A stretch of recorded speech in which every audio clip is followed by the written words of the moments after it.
नमस्कार सभी विद्वान साथियों को।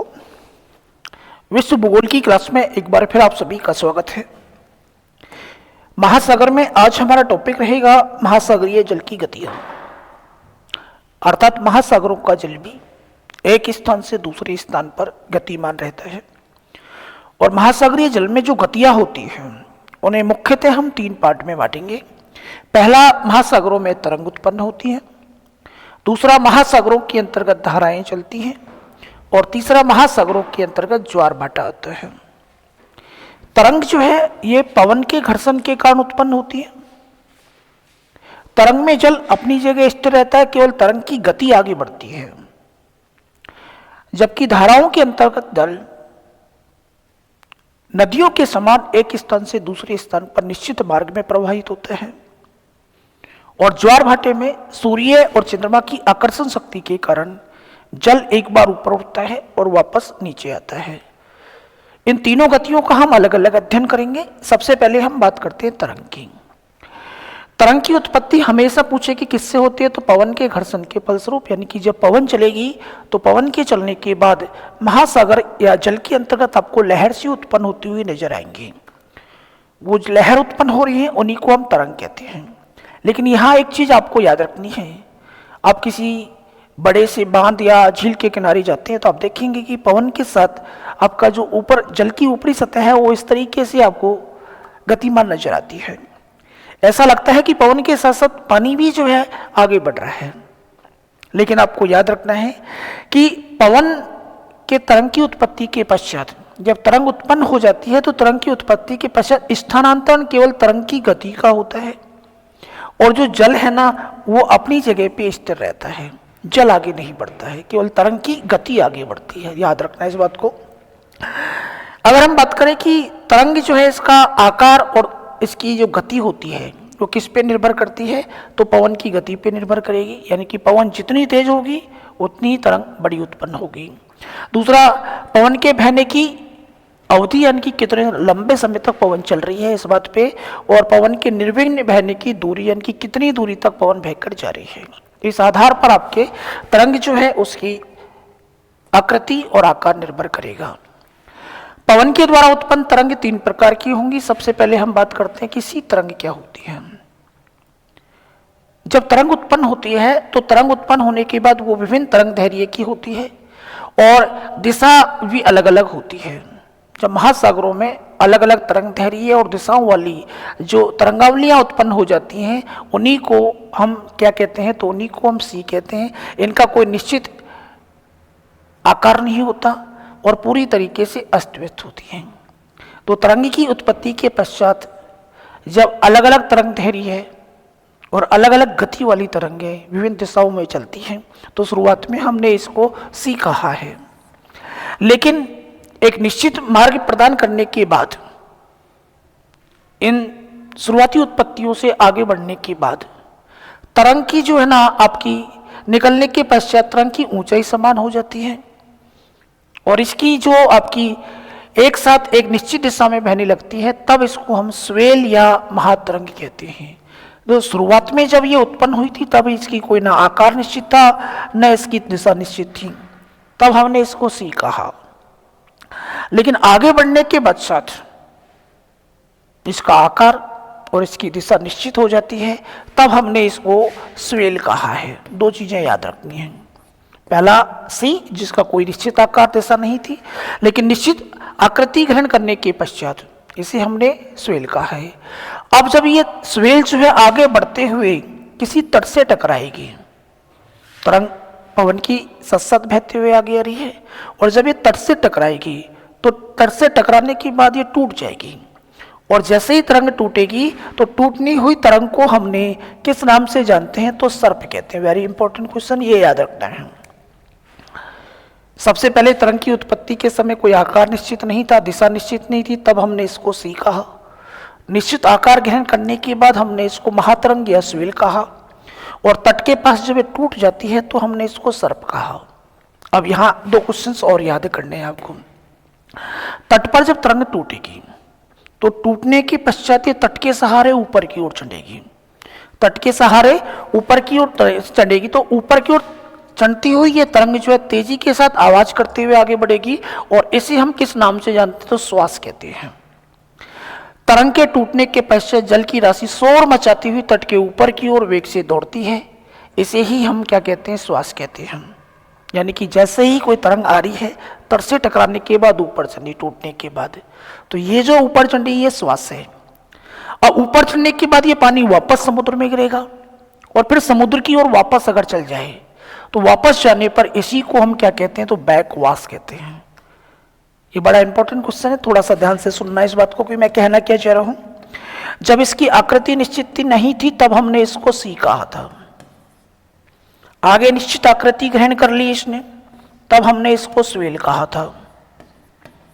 जैसे ही तट आया, तट के साथ ये टूट गई और टूटने पर हमने इसको सर्प कहा है। अब ये टूटी हुई तरंग जो है इस तट के सहारे ऊपर की ओर चढ़ेगी, तट के सहारे ऊपर की ओर चढ़ेगी तो हम इसको वहां पे श्वास कहते हैं। टूटी हुई तरंग जो शोर मचाती हुई तट के सहारे ऊपर चढ़ती है तो श्वास कहलाती है। अब ये श्वास जो है वापस गिरकर दोबारा से समुद्र की ओर चलना शुरू कर देगी और जब ये वापस समुद्र की ओर जाना शुरू कर देगी तब इसको हम बैकवाश कहते हैं। बैकवाश कहते हैं। टूटी हुई तरंग को सर्प कहा, तरंग तट के सहारे ऊपर चढ़ी तो श्वास कहलाई, वापस गिरकर समुद्र की ओर वापस चलती तो बैकवाश कहलाई। लेकिन कई बार क्या होता है कि ये बैकवाश के रूप में समुद्र की ओर ना जाकर ये टूटी हुई तरंग जो है ना तट के सहारे सहारे चलती है और तट के सहारे चलने वाली इस टूटी हुई तरंग को क्या कहते हैं? तो वेलांचली धारा कहते हैं। तट के समानांतर चलने वाली टूटी हुई तरंग को वेलांचली धारा कहते हैं। ये सबके सब जो हैं आपके तरंग के विभिन्न रूप हैं, आपके याद रखना। तरंग में स्थानांतरण केवल तरंग की गति का होता है, जल के कण अपनी जगह पे स्थिर रहते हैं। याद रखें इस बात को भी, कई बार एग्जाम में आता है। हालांकि कोई बड़े क्वेश्चन से तरंग में से नहीं आते हैं। बड़े प्रश्न देने वाला टॉपिक महासागर के अंतर्गत जो है, चाहे सेकंड ग्रेड या रीट या आप फर्स्ट ग्रेड की तैयारी करें, महासागरीय धाराएं निश्चित एक बड़ा टॉपिक है और सिंपल सा टॉपिक है, लेकिन हर बार आपको प्रश्न देके जाता है। आप चाहे रीट की तैयारी करें, चाहे सेकंड ग्रेड की करें या जीके में भी कहीं ना कहीं ये प्रश्न आपकी आता है। क्या होती है धारा?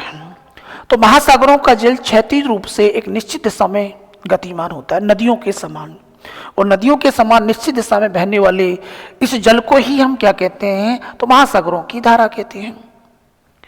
अब ये धारा जो है वो मुख्यतः, वैसे तो महासागरों में चलने वाले इस गतिमान चित्र को आप धारा ही कहेंगे, लेकिन धाराओं को भी हम 3 पार्टों में बांट सकते हैं। पहला है प्रवाह यानी कि ड्रिफ्ट।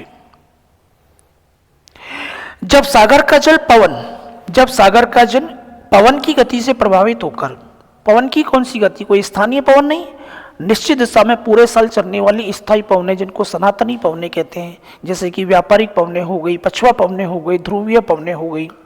तो इन पवनों के प्रवाह से महासागर का जल मंद गति से धीरे धीरे आगे की ओर बढ़ता है और धीरे धीरे आगे की ओर बढ़ता रहता है। उसी को हम क्या कहते हैं? प्रवाह के रूप में जानते हैं, ड्रिफ्ट के रूप में जानते हैं। जैसे कि पछुआ पवनों के प्रवाह से उत्तरी अटलांटिक प्रवाह, उत्तरी प्रशांत महासागरीय प्रवाह, लेकिन इनकी कोई सीमापूर्ण निश्चित आकृति नहीं होती है।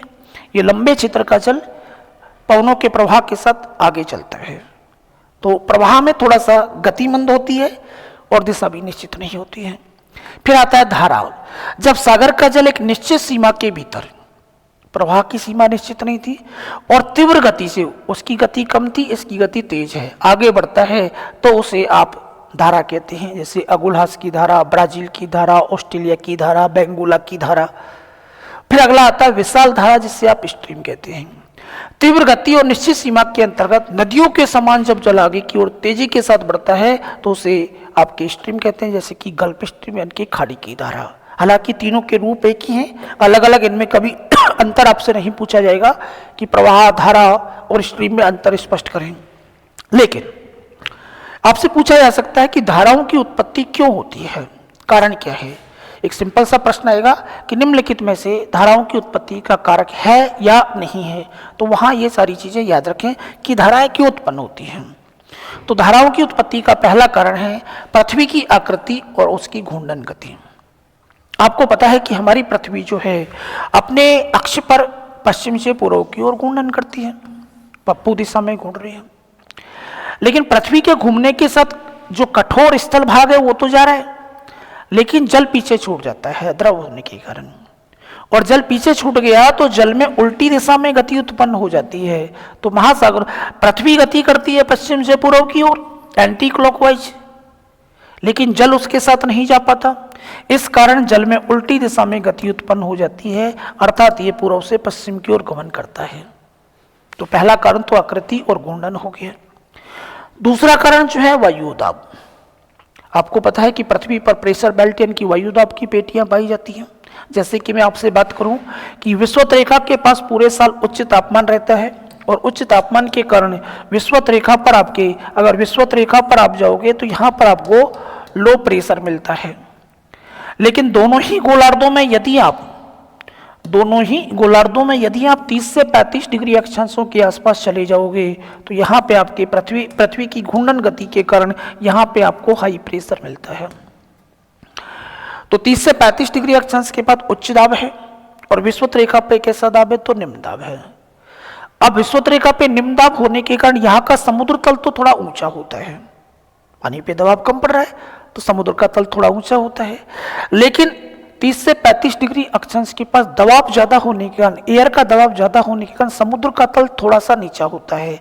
इस कारण इस विषुवत रेखा से इसकी ओर आपके धाराएं उत्पन्न हो जाती हैं।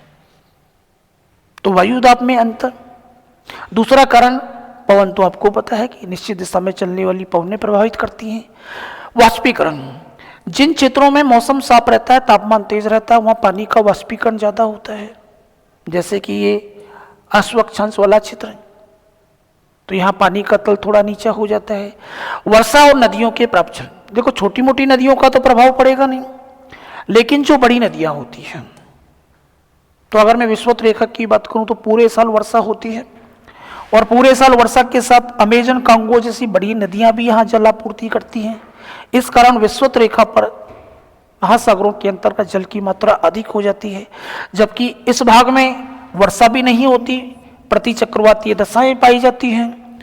वायुदाब ज्यादा है, वाष्पीकरण भी ज्यादा हो गया, इस कारण यहाँ समुद्र का तल नीचा हो जाएगा, अर्थात ढाल बन जाएगा। विषुवत रेखा पे ढाल थोड़ा सा ऊंचा रहेगा और यहाँ पे थोड़ा सा नीचा होगा, इस कारण पानी जो है इस तरीके से आगे चलेगा।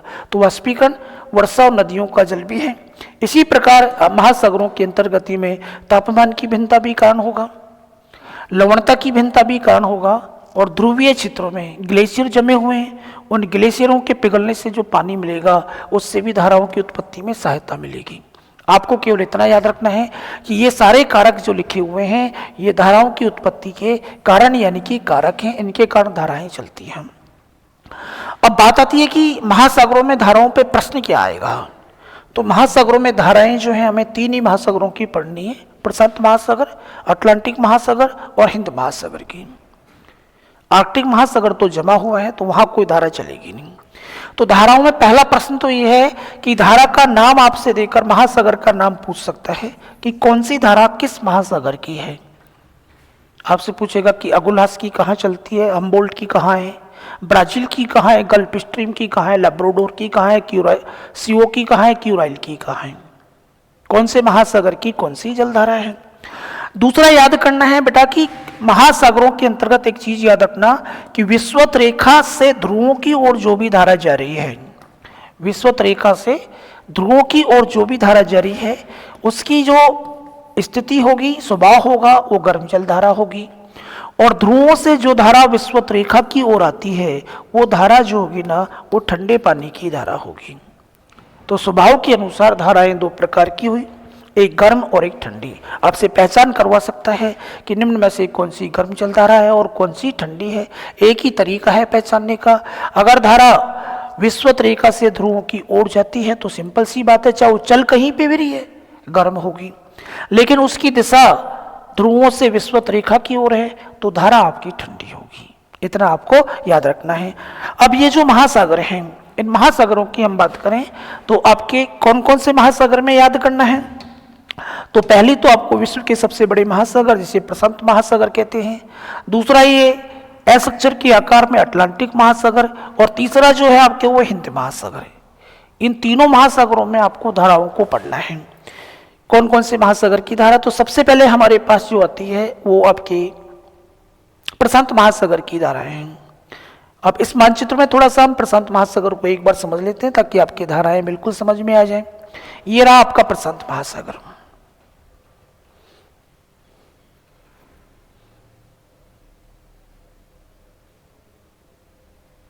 प्रशांत महासागर, किसी भी महासागर में धाराओं को चलाने के लिए सबसे पहले तो आपको विषुवत रेखा को स्पष्ट करना होगा, तभी आपकी धाराएं चलेंगी।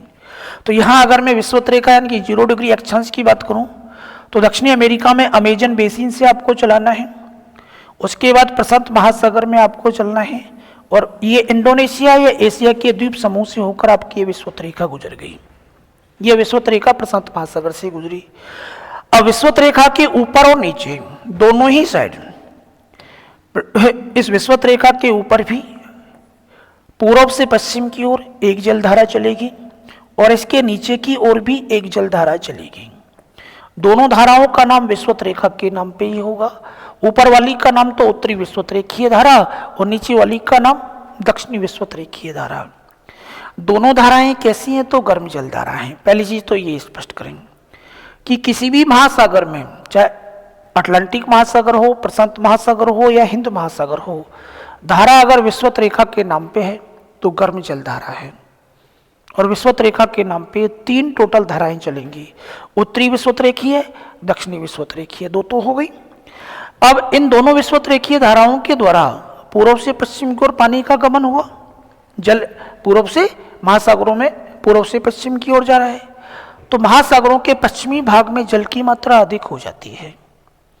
तो जल की मात्रा अधिक होने के कारण दोनों विषुवत रेखीय धाराओं के बीच उल्टी दिशा में आपके जल में गति प्रारंभ हो जाती है।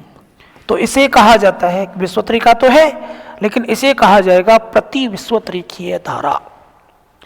दोनों विषुवत रेखीय धाराओं की दिशा पूर्व से पश्चिम की ओर रहेगी और प्रति विषुवत रेखीय धारा की दिशा पश्चिम से पूर्व की ओर रहेगी। तीनों धाराओं का स्वभाव कैसा है, तो गर्म जल धाराएं हैं। अब आगे बढ़ते हैं। दक्षिणी विषुवत रेखीय धारा आगे बढ़ी और ये ऑस्ट्रेलिया से टकराएगी, और ऑस्ट्रेलिया से टकराने के बाद ये पानी इस तरीके से नीचे की ओर चले जाएगा। प्रशांत महासागर की बात चल रही है, और यहां हम इसका नाम क्या रख देंगे, तो यहां ये हो जाएगी बेटा आपके पूर्वी ऑस्ट्रेलिया की धारा। प्रश्न आएगा कि पूर्वी ऑस्ट्रेलिया की धारा किस महासागर की है, तो प्रशांत महासागर की है। फिर पूछेगा कि गर्म है या ठंडी है, तो भाई ये दक्षिणी विषुवत रेखीय धारा ही तो आगे मुड़ी है, तो गर्म प्रकार की होगी। अब यहां से हम ऊपर की ओर चलते हैं, और ऊपर की ओर जाने पर जो हमारी उत्तरी विषुवत रेखीय धारा थी वो इंडोनेशिया के द्वीपों से टकराने के बाद, इंडोनेशिया के द्वीपों से टकराने के बाद ये ऊपर की ओर मुड़ जाएगी, इस तरीके से ऊपर चलेगी। और जैसे ही ये ऊपर चलेगी उत्तरी विषुवत रेखीय धारा, अब इसका नाम चेंज हो जाएगा और इसे कहेंगे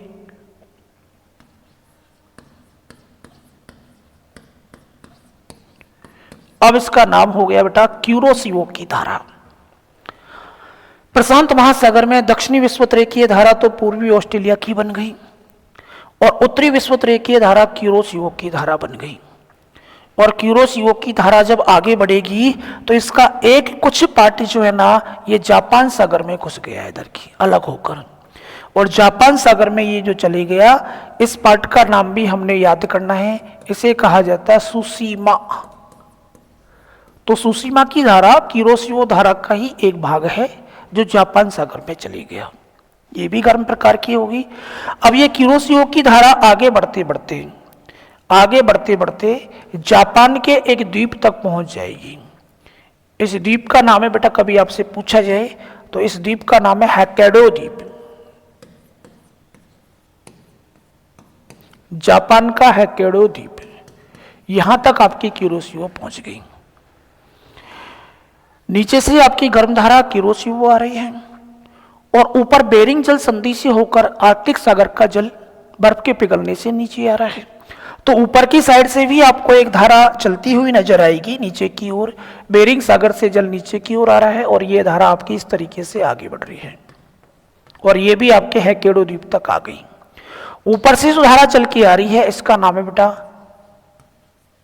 क्यूराइल। नीचे से क्यूरोसीओ आई, ऊपर से क्यूराइल, जिसको आयोसीओ की धारा भी कहते हैं। यहां गर्म और ठंडी धाराओं का हो गया मिलन।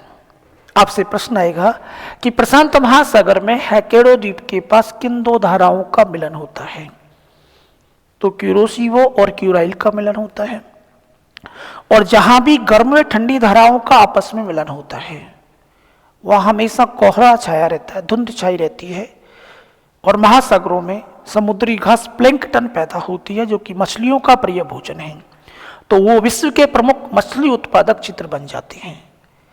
ये स्थिति महासागर में लगभग आपके 40 से 45 डिग्री अक्षांश के बीच बन रही है।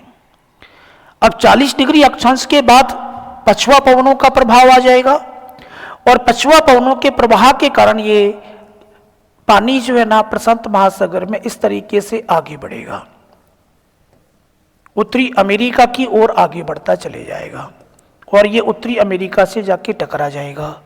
पछुआ पवनों के प्रवाह से चलने वाले इस जो महासागरीय पानी जो कि क्यूरोसीओ से ही आगे बढ़ा, इसे कहा जाएगा उत्तरी प्रशांत प्रवाह। उत्तरी प्रशांत प्रवाह के रूप में आपकी जाएगा ये।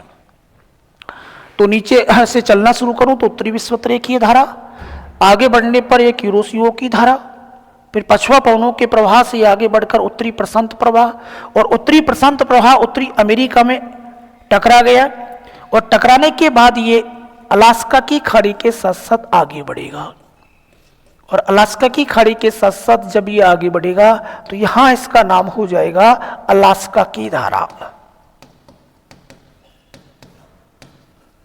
अलास्का की धारा। तो उत्तरी प्रशांत महासागर में ये गर्म धारा का चक्कर पूरा होता है। सबसे पहले उत्तरी विषुवतीय, उसके बाद क्यूरोसीओ, इसी का एक पार्ट बना सुशीमा। आगे बढ़ने के बाद ये पछुआ पवनों के प्रवाह के साथ साथ उत्तरी प्रशांत प्रवाह, अमेरिका से टकराने के बाद अलास्का की धारा, सारी की सारी गर्म है।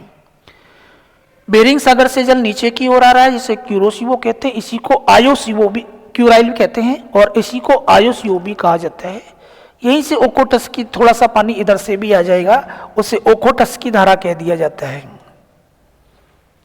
अब लेकिन एक चीज और याद रखनी है, लगातार पूर्वी भाग से जल जो गर्म पानी, ऊपर का पानी गर्म होता है, ये गर्म पानी जो है इस विषुवतरेखीय धारा के द्वारा हटाया गया पूर्वी भाग में। तो गर्म पानी जब हटा दिया तो नीचे का ठंडा पानी ऊपर आता है, तो यहां नीचे के ठंडे पानी के ऊपर आने के कारण एक और ठंडी धारा की उत्पत्ति होगी, और वो ठंडी धारा जो है यहां चलेगी आपके। इस ठंडी धारा की उत्पत्ति क्यों हुई, कभी आपसे पूछे जाए तो गर्म पानी के हटने के कारण हुई।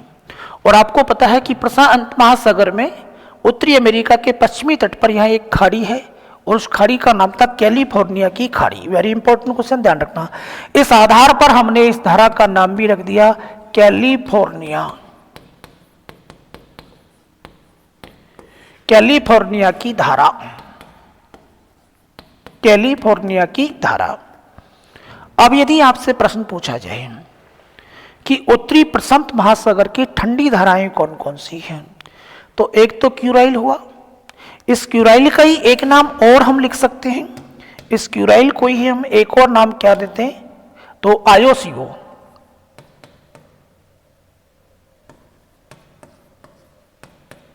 आयोसीओ की धारा कहते हैं। और यहां से एक और धारा चलती है, इसको ओकोटस की धारा कहते हैं। तो पहली तो क्यूराइल हो गई, और नीचे के पानी के ऊपर आने के कारण कैलिफोर्निया की धारा हो गई। ऊपर का चक्कर पूरा। अब आते हैं हम दक्षिणी प्रशांत महासागर में। दक्षिणी प्रशांत महासागर में अगर मैं आपको ले जाता हूं तो इस ऑस्ट्रेलिया के नीचे 40 से 60 डिग्री अक्षांशों के बीच आपको पता पछुआ पवनें चलती हैं। और चूंकि यहां महासागर केवल महासागरों का फैलाव है, बीच में महाद्वीप नहीं है, आर पार आपके प्रशांत महासागर, अटलांटिक महासागर और हिंद महासागर में आर पार यहां लगातार महासागर फैला हुआ है। तो महासागर के निर्बाध रूप से फैले होने के कारण दक्षिणी गोलार्ध में 40 से 60 डिग्री अक्षांशों के मध्य पछुआ पवनों की स्पीड थोड़ी ज्यादा हो जाती है। पढ़ा होगा आपने, गरजती 40 प्रचंड 50 चीखता 60 दक्षिणी गोलार्ध की पछुआ पवनों के नाम है। तो इन तेज गति से चलने वाली पवनों के साथ साथ दक्षिणी गोलार्ध का पानी जो है ना, वो तेजी के साथ आगे बढ़ रहा है, और तेजी के साथ आगे बढ़ रहा है तो इसे हम कहेंगे दक्षिणी प्रशांत प्रवाह। दक्षिणी प्रशांत प्रवाह पछुआ पवनों के प्रवाह से यहां आगे बढ़ रहा है। अब दक्षिणी प्रशांत प्रवाह जब आगे बढ़ेगा तो इस दक्षिणी अमेरिका से टकराएगा, और दक्षिणी अमेरिका से टकराने के बाद ये पानी थोड़ा सा ऊपर की ओर इस दक्षिणी अमेरिका के पश्चिमी तट के सहारे सहारे चलेगा, और यहां इसका नाम क्या हो जाएगा, तो यहां इसका नाम हो जाएगा बेटा हम्बोल्ट की धारा। हम्बोल्ट की धारा, इसी का दूसरा नाम भी है, इसी को हम पेरू की धारा भी कहते हैं। तो हम्बोल्ट या पेरू की धारा दक्षिणी प्रशांत महासागर में चलती है, और ये एक ठंडी जलधारा है। इसे ईसा मसीह या के शिशु के नाम से भी जानते हैं, ये बात भी आपको याद रखना है।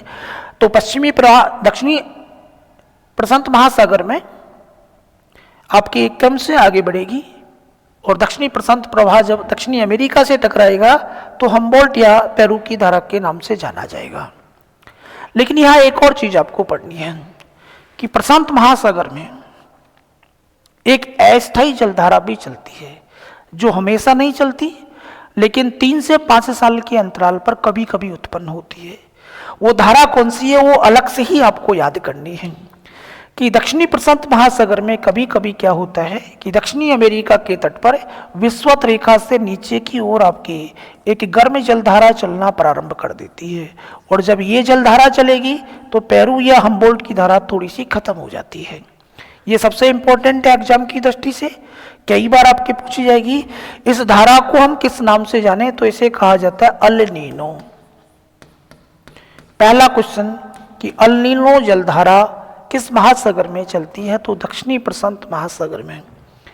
ये अस्थायी जलधारा है जो 3 से 5 साल के अंतराल पे उत्पन्न होती है, और ये आपकी गर्म प्रकार की जलधारा है।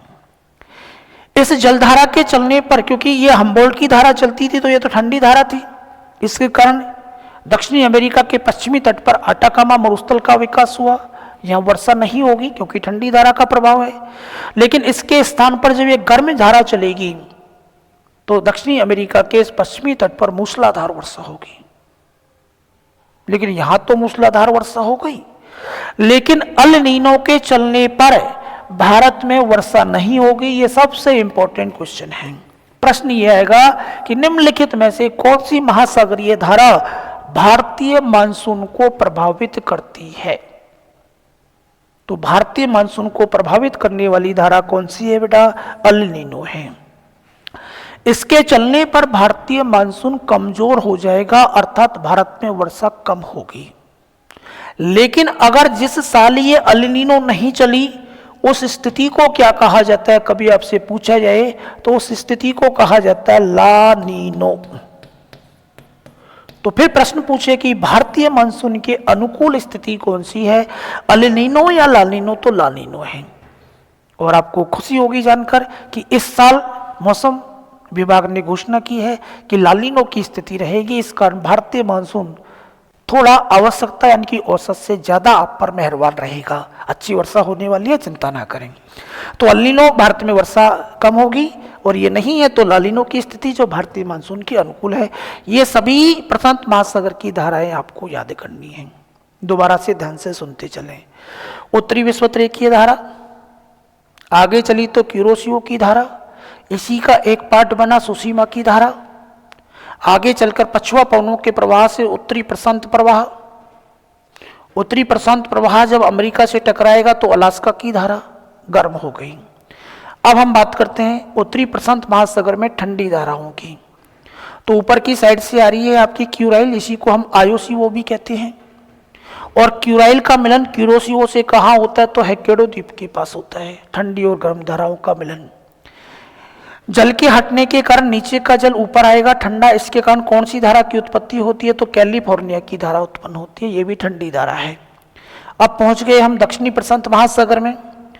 तो दक्षिणी विषुवत-रेखीय धारा, आगे जाके ऑस्ट्रेलिया से टकराने के बाद ये पूर्वी ऑस्ट्रेलिया की धारा होगी।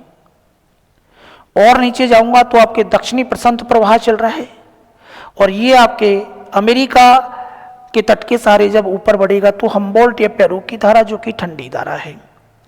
लेकिन कभी कभी उत्पन्न होने वाली अस्थायी जलधारा का नाम अल नीनो है, जो भारतीय मानसून को प्रभावित करती है। ये सारे क्वेश्चंस आपको इसके अंतर्गत याद करने थे। मेरे हिसाब से सारे क्वेश्चंस आपके क्लियर होंगे, कोई दिक्कत आपको यहाँ तक नहीं आनी चाहिए। अब आपके अगर ये महासागर क्लियर हो गया तो अब हम बढ़ते हैं दूसरे महासागर की ओर, और दूसरा महासागर हमारे पास ये है।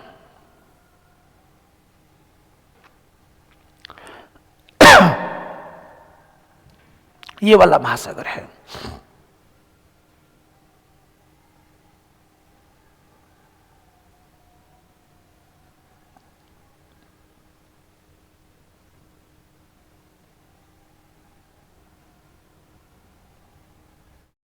अटलांटिक महासागर। अब अटलांटिक महासागर की अगर मैं बात करूं तो अटलांटिक महासागर के पश्चिमी तट पर तो उत्तरी अमेरिका और दक्षिणी अमेरिका है, और पूर्वी तट पे आओगे तो अफ्रीका, और ऊपर ये आपके यूरोप है।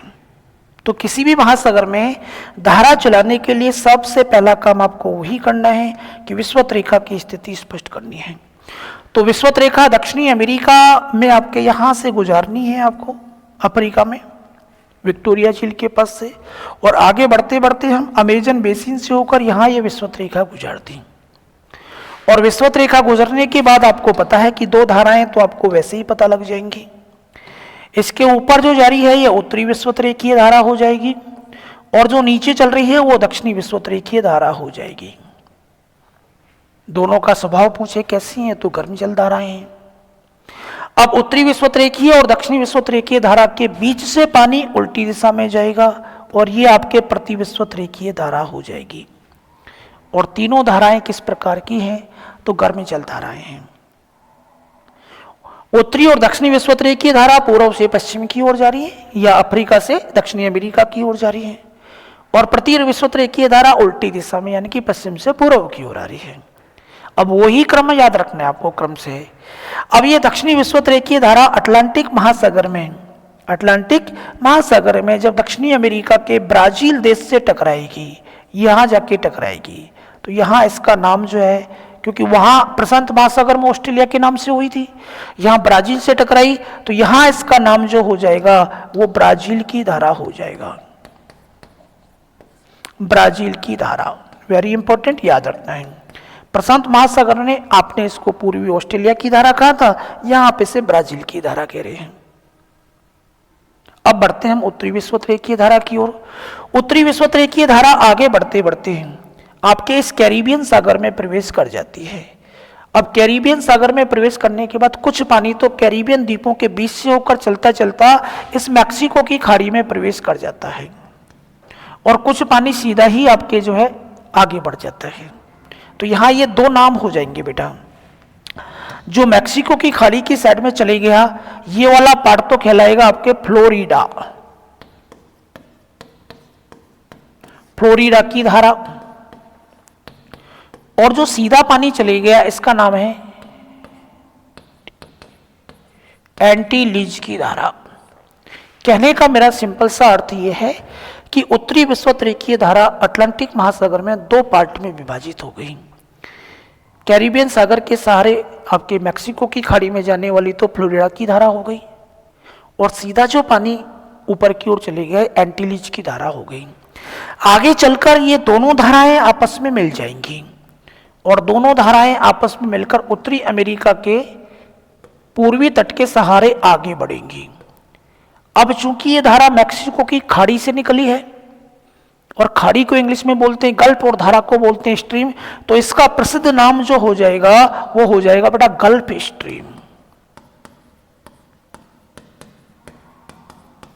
तो जिस प्रकार प्रशांत महासागर में अपने उत्तरी विषुवत रेखीय धारा को क्यूरोसिवो की धारा बनाया था, तो क्यूरोसिवो के समान अटलांटिक महासागर में कौन हो गया, गल्फ स्ट्रीम हो गया। अब आगे बढ़ते हैं, और आगे बढ़ने के बाद यहां उत्तरी अमेरिका में एक द्वीप है, द्वीप का नाम भी याद करना होगा, न्यू न्यू फाउंडलैंड, ये द्वीप आपके हैं। जैसे उत्तरी प्रशांत महासागर में हकेडो द्वीप पढ़ा था आपने, अटलांटिक महासागर में न्यू फाउंडलैंड द्वीप पढ़ना है। और इस न्यू फाउंडलैंड द्वीप के पास ऊपर की साइड से एक धारा आपको नीचे आ रही है, और ऊपर ग्रीनलैंड और आपके उत्तरी अमेरिका के बीच से एक धारा, कनाडा के बीच से धारा आ रही है। इस धारा का नाम क्या है, कभी आपसे पूछा जाए तो इसका नाम है बेटा लैब्राडोर। तो वही क्वेश्चन हमारा फिर से बन गया, ध्यान से सुनना। प्रशांत महासागर में जापान के होक्काइडो द्वीप के पास कुरोशिबो और क्यूराइल की धारा का मिलन हुआ था। उसी प्रकार अटलांटिक महासागर में न्यूफाउंडलैंड द्वीप के पास गल्फ स्ट्रीम और लैब्राडोर की धारा का मिलन होता है। और जहां कहीं भी गर्म और ठंडी धाराओं का आपस में मिलन होता है वहां कोहरा युक्त वातावरण होता है और मछली उत्पादन के प्रसिद्ध क्षेत्र होते हैं, क्योंकि प्लैंकटन घास बहुत मिलती है। लेकिन न्यूफाउंडलैंड द्वीप के बाद पछुआ पवनों के प्रवाह से ये जो पानी है अब आपके इस तरीके से आगे बढ़ेगा, और यहां हमने इसका नाम रख दिया उत्तरी अटलांटिक प्रवाह। पछुआ पवनों के प्रभाव से गल्फ स्ट्रीम आगे बढ़ी और उत्तरी अटलांटिक प्रवाह। अब उत्तरी अटलांटिक प्रवाह जैसे ही यूरोप से टकराएगा, इसके 3 दिशा में पानी चले जाएगा, यहां इसके 3 पार्ट हो जाएंगे। देखो प्रशांत महासागर में तो ये एक ही अलास्का की धारा ही बना था केवल, लेकिन यहां ये 3 पार्टों में बढ़ जाएगा। तो उत्तरी अटलांटिक प्रवाह का कुछ पानी तो यहां आपके नीचे की ओर आ जाएगा, कुछ पानी सीधे आइसलैंड के सहारे आर्कटिक महासागर की ओर ऊपर चले जाएगा, और बाकी जो मुख्य पानी है स्कैंडिनेविया के प्रायद्वीप के सहारे सारे ऊपर नॉर्वे के सहारे बढ़ेगा। तो उत्तरी अटलांटिक प्रवाह आगे चल के 3 पार्टों में बटा, तीनों के नाम याद करने, मुख्य नाम तो एक ही है। यहाँ स्कैंडिनेविया के प्रायद्वीप के सहारे जो ये आगे बढ़ रहा है उसे नॉर्वे की धारा कहते हैं। तो जैसे ध्यान से सुनना, उत्तरी प्रशांत महासागरीय प्रवाह जब आगे बढ़ा तो अलास्का की धारा बना था, उसी प्रकार उत्तरी अटलांटिक प्रवाह आगे जाके नॉर्वे की धारा ही बनेगा। तो जीके की दृष्टि से तो केवल इसको नॉर्वे की धारा के रूप में याद कर लोगे बहुत है, लेकिन आप फर्स्ट ग्रेड ज्योग्राफी की तैयारी करें तो आपको याद रखना है कि नॉर्वे की धारा के साथ साथ कुछ पानी जो नीचे की ओर आ रहा है इसे कहते हैं रैनेल की धारा, रैनेल की धारा। और जो पानी सीधा ऊपर की ओर चले गया इसे कहते हैं इमिंजर, इमिंजर की धारा। कहने का मेरा मतलब आपसे सिंपल सा ये है कि उत्तरी अटलांटिक प्रवाह यूरोप के तट के पास 3 पार्टों में बढ़ जाएगा। मुख्य पानी तो नॉर्वे के सहारे आगे बढ़ेगा तो नॉर्वे की धारा, कुछ पानी सीधा आर्कटिक सागर की ओर जाएगा तो इमिंजर की धारा, और कुछ पानी नीचे की ओर मुड़ा तो वो रैनेल की धारा। अब उत्तरी अटलांटिक प्रवाह जो उत्तरी विषुवतरेखीय धारा उसका चक्कर पूरा होता है। अब दोबारा से सुनना इसके क्या क्या नाम बन गए। सबसे पहले हमने इसको उत्तरी विषुवतरेखीय धारा, आगे चल के इसके 2 पार्ट हुए एंटीलीज और फ्लोरिडा की धारा, फिर दोबारा से मिलके बनी गल्फ स्ट्रीम की धारा, उसके बाद उत्तरी अटलांटिक प्रवाह, और उत्तरी अटलांटिक प्रवाह आगे जाके 3 पार्टों में बट गया, नॉर्वे की धारा, रैनेल की धारा और इमिंजर की धारा। ये सब के सब धाराएं जो हैं गर्म जल की धाराएं हैं। आगे बढ़ते हैं, फिर उत्तरी अटलांटिक महासागर में ठंडे पानी की धाराओं की बात करें तो एक तो आपने पढ़ी लिया ये लैब्राडोर की धारा। अब देखो ऊपरी प्रशांत महासागर में तो केवल एक ही बन रही थी क्यूराइल की धारा, लेकिन यहां बीच में ग्रीनलैंड आ गया। अब इस ग्रीनलैंड के कारण जो उत्तरी आर्कटिक सागर है आपका उसका पानी 2 ओर से आएगा आपके। अगर ये नहीं होता तो पूरी एक ही धारा बनती, लेकिन अब 2 बनेंगी। उत्तरी प्रशांत महासागर में ठंडी हमने क्यूराइल पड़ी थी, तो क्यूराइल के जैसी यहां कौन है तो लैब्राडोर है, लेकिन कुछ पानी जो है इस ग्रीनलैंड के इधर से भी तो नीचे आएगा, तो यहां ठंडे पानी की 2 धाराएं बन जाएंगी। एक इधर से आएगा वो लैब्राडोर की हो गया, और इधर से आया वो ग्रीनलैंड द्वीप है तो इसी के नाम पे रख दो। इस धारा को कहेंगे बेटा आप ग्रीनलैंड की धारा, ग्रीनलैंड की धारा। तो आर्कटिक सागर से नीचे की ओर जो पानी आ रहा है वो दो धाराओं के रूप में आ रहा है, एक लैब्राडोर और दूसरी ग्रीनलैंड। दोनों धाराएं कैसी हैं? तो ठंडे पानी की धाराएं हैं। अब इंपॉर्टेंट क्वेश्चन, प्रशांत महासागर में मैंने आपको पढ़ाया था कि पूर्वी भाग से विषुवत-रेखीय धाराओं के द्वारा पानी हट गया, इस कारण नीचे का ठंडा पानी ऊपर आया था प्रशांत महासागर में, और हमने यहाँ एक धारा बनाई थी जिसको कैलिफोर्निया की धारा कहा था। तो पानी के ऊपर आने से जो धारा बनी थी कैलिफोर्निया, तो प्रशांत महासागर में, लेकिन वही कार्य तो यहाँ हो रहा है। यहाँ भी तो पानी पूर्व से पश्चिम की ओर जा रहा है, तो नीचे के पानी के ऊपर आने के कारण इस अफ्रीका के तट के सहारे एक ठंडी धारा की उत्पत्ति होगी यहाँ पर।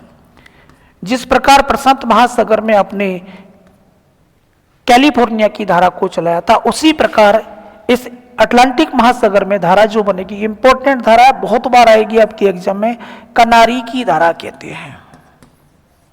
कनारी की धारा प्रशांत महासागर में कैलिफोर्निया कहलाती है और अटलांटिक में इसको हमने कनारी की धारा कह दिया।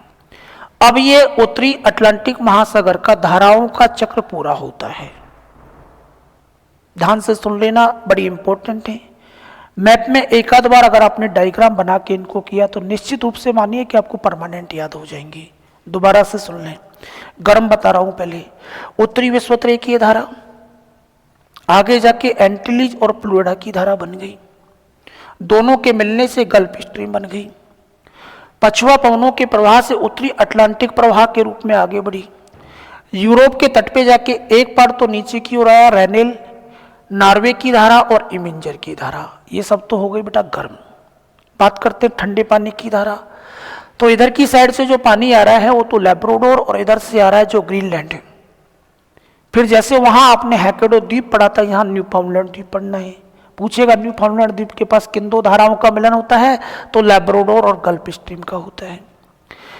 नीचे के पानी के ऊपर आने से प्रशांत महासागर में कैलिफोर्निया की धारा बनी थी, तो हम अटलांटिक में किसको बना देंगे? कनारी की धारा को बना देंगे। अब इस उत्तरी अटलांटिक महासागर में एक और चीज आपको अलग से याद करनी है, और वो चीज क्या है कि यहां धाराओं का एक चक्राकार प्रवाह बन गया, और इस धाराओं के चक्राकार प्रवाह के बीच में, बीचों बीच में ये पानी जो है ना शांत रह गया। इधर से पानी हो गया, वापस ऐसे आ गया, और बीच का पानी शांत रह गया। तो धाराओं के चक्राकार प्रवाह के बीच शांत जल का क्षेत्र बन गया, और इस शांत जल के क्षेत्र को ही हम क्या कहते हैं? तो इसे एक हमने सागर का नाम दिया है। मैं यहां इसका नाम लिख रहा हूं सारगेसो। सारगेसो सागर। क्यों नाम दिया सारगेसो सागर? क्योंकि यह सारगेसम नामक घास बहुत ज्यादा पाई जाती है। शांत जल का क्षेत्र है, जलकुंभी जैसी ये घास है, तो बहुत ज्यादा घनी घास फैल गई, और जब ये घास इतनी ज्यादा फैल गई तो यहाँ बाकी जो आपके जैव विविधता, बायोडाइवर्सिटी, वो पूरी तरीके से समाप्त कर दी। जहाज वगैरह के यहाँ जाने पर भी प्रॉब्लम हो जाती है क्योंकि उसमें फंस जाते हैं। इस कारण इसे जैव मरुस्थल के रूप में भी जानते हैं। आपसे पूछेगा कि सारगेसो सागर कहाँ है? तो उत्तरी अटलांटिक महासागर में।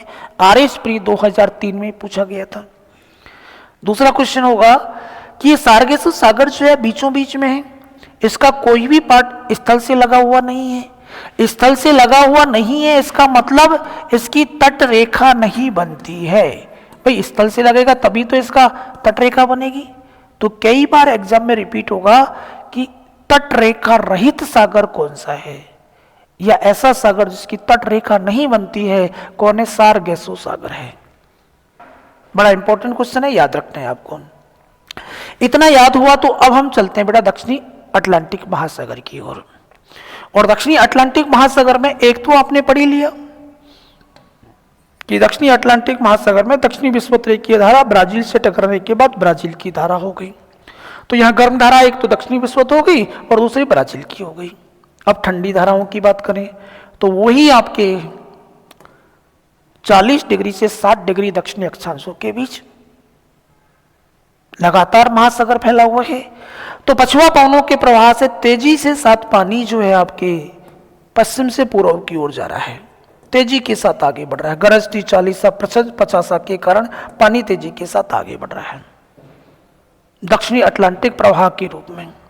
अब दक्षिणी अटलांटिक प्रवाह के रूप में कुछ पानी जो है आपके इसे आपके दक्षिणी अमेरिका के ये द्वीप है, छोटा सा द्वीप, इसका नाम आपने सुना होगा फॉकलैंड द्वीप। फॉकलैंड द्वीप। तो इसके सहारे कुछ पानी जो है यहां आपके ऊपर की ओर दक्षिणी अमेरिका के सहारे चल रहा है। तो यहां हमने इसको नाम दे दिया फॉकलैंड की धारा। दक्षिणी अटलांटिक महासागर में ये एक्स्ट्रा हो गई। ऑस्ट्रेलिया तो नीचे तक नहीं जा रहा था, वहां तो केवल पूर्वी ऑस्ट्रेलिया की गर्म धारा चल रही थी, लेकिन दक्षिणी अमेरिका की लंबाई ज्यादा है, तो इसके तट पे गर्म पानी की भी है और ठंडे पानी की भी है। तो यहां फॉकलैंड द्वीप के पास दक्षिणी सागर से दक्षिणी अमेरिका के सहारे पानी ऊपर की ओर बढ़ रहा है, इसे हमने फॉकलैंड की धारा कहा। तो दक्षिणी आपके अटलांटिक महासागर में ऊपर से ब्राजील की गर्म धारा और नीचे से ठंडी धारा आ रही है, फॉकलैंड की धारा। अब ये पछुआ प्रवाह फिर जब आगे बढ़ेगा तो ये दक्षिणी अमेरिका से टकराएगा और दक्षिणी अमेरिका के तट के सहारे भी ये पानी ऊपर की ओर जाएगा। जैसे वहां आपने हम्बोल्ट की धारा या पेरू की धारा पड़ी थी, उसी प्रकार यहां भी एक ठंडे पानी की धारा बन जाएगी, इसे कहेंगे वेनेजुएला की धारा। ये आपका दक्षिणी अटलांटिक खत्म होता है। दक्षिणी अटलांटिक में गर्म पूछता है तो दक्षिणी विषुवत रेखा और ब्राजील की धारा। दक्षिणी अटलांटिक में ठंडी पूछता है तो एक तो यहां चलेगी फॉकलैंड की धारा और एक यहां अफ्रीका के तट पे चलेगी जिसका नाम वेनेजुएला की धारा है। और मैं आपको बता ही चुका हूं कि गर्म और ठंडी धाराओं का जहां मिलन होगा वह मछली उत्पादन होगा। दक्षिणी अटलांटिक में ब्राजील और फॉकलैंड की धारा का मिलन हो रहा है और उत्तरी अटलांटिक में गल्फ स्ट्रीम और लैब्राडोर की धारा का मिलन हो रहा है। ये अटलांटिक महासागर की धाराएं भी आपकी कंप्लीट होती हैं। अब लास्ट हमारे पास बचता है आपका जाना पहचाना महासागर, प्रशांत महासागर। जानते होंगे प्रशांत महासागर दुनिया का तीसरा बड़ा महासागर है और हमारे भारत के दक्षिण में स्थित है। इस प्रशांत महासागर में लेकिन आपको एक प्रॉब्लम मिलेगी, बाकी में नहीं थी लेकिन यहाँ है। तो सबसे पहला काम तो हमारा वही है कि हम विषुवत रेखा को खींचे और विषुवत रेखा जो है इंडोनेशिया के इन द्वीपों से होकर गुजरते हुए आपके मालदीव के पास से गुजरते हुए यहां से ऐसे चले जाएगी। ये आपकी विषुवत रेखा हो गई। अब सिंपल सी बात है कि विषुवत रेखा की दोनों ओर आपके पूर्व से पश्चिम की ओर पानी आगे बढ़ेगा, तो पूर्व से पश्चिम की ओर जब पानी आगे बढ़ेगा तो ऊपर जो चलेगी ये तो उत्तरी विषुवत रेखीय धारा हो जाएगी और इसके दक्षिण में जो चलेगी वो दक्षिणी विषुवत रेखीय धारा हो जाएगी। कोई प्रॉब्लम आपको नहीं आनी चाहिए कि उत्तर में उत्तरी विषुवत रेखीय और दक्षिण में दक्षिणी विषुवत रेखीय दोनों कैसी हैं, तो गर्म जलधाराएं हैं। लेकिन याद करना है कि ये जो उत्तरी हिंद महासागर है, इस उत्तरी हिंद महासागर में धाराओं की गति में व्युत्क्रम पाया जाता है। धाराओं की गति समय के साथ दिशा जो है बदल जाती है और बदलती क्यों है, तो वो इसके कारण बदलती है कि ये जो धाराएं हैं ये प्रभावित होंगी भारतीय मानसून से। उत्तरी हिंद महासागर की धाराएं भारतीय मानसून से प्रभावित होती हैं और भारतीय मानसून से प्रभावित होने के कारण साल में अपनी दिशा बदल देती हैं। तो पहला और इंपॉर्टेंट क्वेश्चन आपसे पूछा जाएगा कि किस महासागर में धाराओं की दिशा में व्युत्क्रम पाया जाता है, तो उत्तरी हिंद महासागर में। दक्षिणी हिंद महासागर में कोई प्रॉब्लम नहीं है, लेकिन उत्तर में आएगी, यहां दिशा बदलेगी। तो पहले हम दक्षिण को कंप्लीट करें। दक्षिणी विषुवत रेखीय धारा आगे बढ़ी। अब देखो इस दक्षिणी विषुवत रेखीय धारा को मैं तीनों महासागरों में आगे बढ़ा रहा हूं। प्रशांत महासागर में ऑस्ट्रेलिया से टकराकर पूर्वी ऑस्ट्रेलिया की धारा बन गई थी। अटलांटिक महासागर में यह दक्षिणी विषुवत रेखीय धारा ब्राजील से टकराकर ब्राजील की धारा बन गई थी और हिंद महासागर में यह दक्षिणी विषुवत रेखीय धारा अफ्रीका के मोजाम्बिक देश से टकराएगी और मोजाम्बिक देश से टकराने के कारण इस धारा का नाम यहाँ जो हो जाएगा नीचे की ओर, जब ये आएगी तो यहाँ इसका नाम जो हो गया नीचे की ओर मुड़ने के बाद ये हो गया बेटा मोजाम्बिक की धारा। मोजाम्बिक की धारा प्रशांत महासागर में पूर्वी ऑस्ट्रेलिया की बनी थी, अटलांटिक महासागर में ब्राजील की धारा और दक्षिण हिंद महासागर में इसको मोजाम्बिक की कहेंगे। लेकिन जब ये मोजाम्बिक की धारा आगे बढ़ेगी तो बीच में एक द्वीप आ जाएगा और द्वीप के कारण ये धारा दो दिशाओं में, दो भागों में बढ़ जाएगी। कुछ पानी तो इस मेडागास्कर द्वीप और अफ्रीका के बीच में से होकर निकल जाएगा और कुछ पानी मेडागास्कर द्वीप के पूर्व की साइड से होकर निकल जाएगा। तो मोजाम्बिक की धारा के दो पार्ट हो गए। इधर की साइड से जो पानी जा रहा है इसका नाम तो हमने इस द्वीप के नाम पे ही रख दिया मेडागास्कर, मेडागास्कर की धारा। लेकिन मेडागास्कर और अफ्रीका के बीच में ये जो धारा गई इसका नाम आपको हमेशा याद करना है, इस बार रीट में भी आया था, अगुलहस की धारा। दक्षिणी विश्वतरेखीय धारा कंप्लीट होती है, ध्यान से सुनना। दक्षिणी विश्वतरेखीय धारा हिंद महासागर में आगे बढ़ेगी और नाम हो जाएगा मोजाम्बिक की धारा। बाद में इसके दो पार्ट हो जाएंगे मेडागास्कर द्वीप के कारण। एक धारा का नाम मेडागास्कर, एक का नाम अगुलहस, सारी की सारी गर्म है। अब पछुआ पवनों के प्रवाह से जैसे आपने प्रशांत महासागर में हम्बोल्ट की धारा बनाई थी, जैसे आपने प्रशांत महासागर में हम्बोल्ट की बनाई थी, अटलांटिक महासागर में आपने वेनेजुएला और फॉकलैंड की धारा बनाई थी, उसी प्रकार यहां भी पानी इस ऑस्ट्रेलिया के सहारे ऊपर चढ़ेगा इस तरीके से पछुआ पवनों के प्रवाह के साथ। और ये धारा जो है क्योंकि ऑस्ट्रेलिया के नाम से होगी, ऑस्ट्रेलिया का ये पश्चिमी पार्ट है, तो इस धारा का नाम हो जाएगा पश्चिमी ऑस्ट्रेलिया। याद रखना बेटा, ये कंफ्यूज मत होना। पूर्वी ऑस्ट्रेलिया की धारा प्रशांत महासागर की है जो कि गर्म जल धारा है, लेकिन पश्चिमी ऑस्ट्रेलिया की धारा हिंद महासागर की एकमात्र ठंडी जल धारा है। हिंद महासागर में एक ही ठंडी धारा चलती है जो पश्चिमी ऑस्ट्रेलिया की होती है। ये सारी धाराएं तो दक्षिणी हिंद महासागर की कंप्लीट होती हैं। यहाँ किसी प्रकार की कोई प्रॉब्लम आपको नहीं मिली। लेकिन जैसे ही मैं आपको उत्तरी हिंद महासागर में जाता हूं तो मानसून का प्रभाव आ जाएगा, और मानसून के प्रभाव के कारण यहाँ ग्रीष्म काल में तो जो ये उत्तरी विश्वतरेखीय धारा है वो इस तरीके से दक्षिणी पश्चिमी मानसून के सहारे आगे बढ़ेगी। इस तरीके से मुड़कर दक्षिणी पश्चिमी मानसून के सहारे आगे बढ़ेगी। तो मानसून के नाम पर ही हमने इस धारा का नाम रख दिया दक्षिणी पश्चिमी मानसून। दक्षिणी पश्चिमी मानसून की धारा आपसे पूछेगा कि दक्षिणी पश्चिमी मानसून की धारा कब चलती है, तो ग्रीष्म काल में चलती है दक्षिणी पश्चिमी मानसून के साथ। लेकिन जैसे ही शीतकाल आएगा, शीतकाल के आते ही मानसून में व्युत्क्रम आ जाएगा, और मानसून में व्युत्क्रम के साथ साथ ही धारा की दिशा बदल जाएगी, और अब ये धारा जो है ना इस तरीके से चलेगी, इस तरीके से आएगी। और अब इस धारा का हम रख देंगे बेटा उत्तरी पूर्वी मानसून की धारा। तो दक्षिणी पश्चिमी मानसून की धारा तो ग्रीष्म काल में चलती है, और उत्तरी पूर्वी मानसून की धारा जो है वो शीतकाल में चलती है। दोनों ही धाराएं गर्म हैं, और धाराओं की दिशा में यहाँ व्युत्क्रम पाया जाता है।